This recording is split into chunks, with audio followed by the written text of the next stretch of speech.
നമ്മളുടെ ഒരു രീതിയിൽ വളരെ മോശപ്പെട്ട ഒരു കാര്യമായിട്ടാണ് നമ്മൾ കാണുന്നത്, അതിവൈകാരികത. ഉദാഹരണത്തിന് ഒരേ കാലത്ത് ജനിച്ചവരാണ് ചങ്ങമ്പുഴയും വൈലോപ്പിള്ളിയും.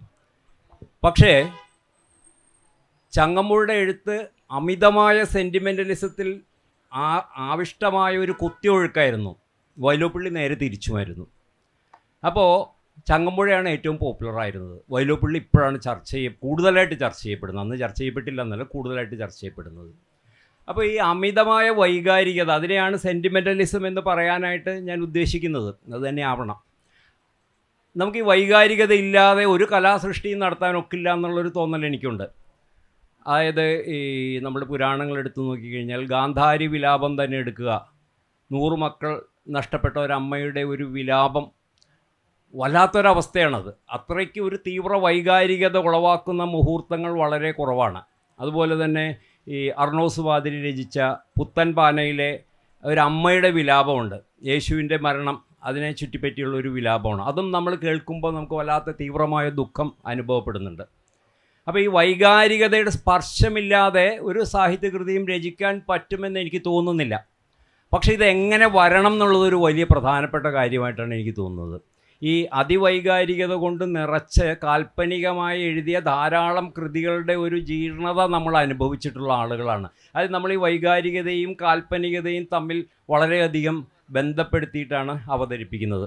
ഞാൻ ഈയിടെ ശ്രദ്ധിച്ചൊരു കാര്യം, ഈ ഒരു ഇൻസ്റ്റാഗ്രാമിൽ ഇറങ്ങിയ ഒരു റീല്, ആ റീലെന്ന് വെച്ചിട്ടുണ്ടെങ്കിൽ ഭയങ്കര സെൻറ്റിമെൻ്റലാണ്, ഭയങ്കര റൊമാൻറ്റിക്കുമാണ്. ഒരു പുസ്തകത്തെക്കുറിച്ചുള്ളൊരു റീലാണ്. 30 സെക്കൻഡോ മറ്റോ ഉണ്ടായിരുന്നുള്ളത്. ആ റീലിനെ തുടർന്ന് ആ പുസ്തകം പെട്ടെന്ന് സൂപ്പർ ഹിറ്റായിട്ട് മാറി. ഈ പുസ്തകം വളരെ പഴയ പുസ്തകവുമാണ്. ഇത് കുറച്ചൊരു റൊമാൻറ്റിക് ആയിട്ടുള്ള ഒരു പുസ്തകമാണ്, ഒരു കാൽപ്പനികമായൊരു പുസ്തകമാണ്. സാഹിത്യം എന്ന നിലയിൽ അത്ര മികച്ച ഒരു പുസ്തകവുമല്ല. പക്ഷെ പെട്ടെന്ന് ഇത് കുതിച്ച് കയറാൻ തുടങ്ങി അതിൻ്റെ വിൽപ്പന. അപ്പോൾ ഞാനിത് ആലോചിക്കുന്നത് ഇതാണ്, ഈ ഒരു വളരെ സെൻറ്റിമെൻ്റലായിട്ടുള്ള ഒരു റീല് കണ്ടിട്ട് അത് പുസ്തകം പോയി, ഇപ്പോൾ പുതിയ തലമുറ പലപ്പോഴും പുസ്തകം കടയിൽ പോയി വാങ്ങാറില്ല എന്ന് പോലും കേൾക്കുന്നുണ്ട്. അങ്ങനെയുള്ള പുതിയ തലമുറയാണ് ഈ പുസ്തകം ചെന്ന് വാങ്ങിയത്. അപ്പോൾ ഈ സെൻറ്റിമെൻ്റലിസം ഉണ്ടാക്കുന്ന ഒരു വലിയൊരു അപകടകരമായ ഒരു അവസ്ഥയും കൂടി എനിക്ക് ബോധ്യമുണ്ട്. അതായത് നമ്മളുടെ പൈങ്കിളി എന്ന് പറയപ്പെടുന്ന, നമ്മൾ പണ്ടേ ഉപേക്ഷിച്ച പൈങ്കിളി എന്ന് പറയപ്പെടുന്ന സാഹിത്യം കൈകാര്യം ചെയ്തിരുന്നത് വളരെ കാൽപ്പനികമായ അതിവൈകാരികതയായിരുന്നു. അതിൻ്റെ ജീർണത മുഴുവൻ നമ്മൾ എന്നേ ഉപേക്ഷിച്ച് കഴിഞ്ഞതാണ്. അത് വീണ്ടും തിരിച്ചു വരികയാണോ എന്നൊരു ഭയം എനിക്ക് നന്നായിട്ടുണ്ട്.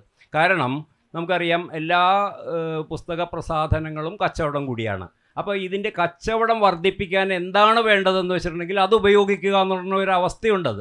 അപ്പോൾ നല്ല വായനയെ പ്രോത്സാഹിപ്പിക്കുന്ന ഒരു കച്ചവടം സാധിക്കില്ല. ഒരു മികച്ച കലയെ സൃഷ്ടിക്കുന്ന ഒരു കച്ചവടം സാധിക്കില്ല. കച്ചവടത്തിന് ഇത് പുസ്തകം വിറ്റഴിയുക തന്നെ വേണം. അപ്പോൾ വിറ്റഴിയാനായിട്ടുള്ള അതിനുള്ള എല്ലാ പരിപാടികളും അത് ചെയ്യും.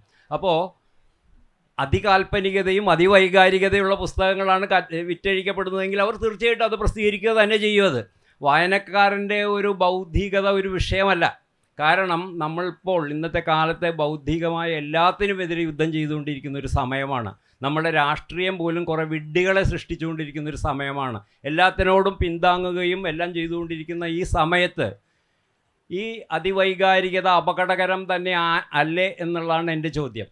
എന്നെ സംബന്ധിച്ചിടത്തോളം എൻ്റെ എഴുത്ത് എങ്ങനെ വേണം എന്നുള്ളതിൽ ഞാൻ എപ്പോഴും ആലോചിക്കുന്നത് പഴയ 100 വർഷങ്ങൾക്ക് മുമ്പ് ചെക്കോവ് പറഞ്ഞ കാര്യം തന്നെയാണ്. അമിത വൈകാരികത തൂങ്ങാത്ത, ഭാരമാകാത്ത വാചകങ്ങൾ കൊണ്ട് വേണം എഴുതാൻ എന്ന് അദ്ദേഹം പറയുകയുണ്ടായി. അമിത വൈകാരികത തൂങ്ങാത്ത വാചകങ്ങൾ കൊണ്ട് വേണം എഴുതുവാൻ എന്ന് അദ്ദേഹം പറയുന്നുണ്ടായിരുന്നു. ഞാൻ എപ്പോഴും ഓർക്കുന്നത് അദ്ദേഹത്തിൻ്റെ ഒരു സ്റ്റെപ്പി യാത്രയുണ്ട്. സ്റ്റെപ്പി എന്ന് പറഞ്ഞ സമതലത്തിലൂടെയുള്ള അദ്ദേഹത്തിൻ്റെ യാത്രയുണ്ട്. ആ യാത്രയിലുടനീളം ചെക്കോവ് കത്തുകൾ എഴുതിക്കൊണ്ടിരിക്കുകയായിരുന്നു. മരിയ ചെക്കോവിന് പെങ്ങൾക്ക് കത്തുകൾ എഴുതിക്കൊണ്ടിരിക്കുകയായിരുന്നു. വർഷങ്ങൾക്ക് ശേഷം ഈ കത്തുകൾ എടുത്തിട്ട് അദ്ദേഹം ഒരു നോവലറ്റാക്കി മാറ്റിയത് ഞാൻ ഓർക്കുന്നുണ്ട്.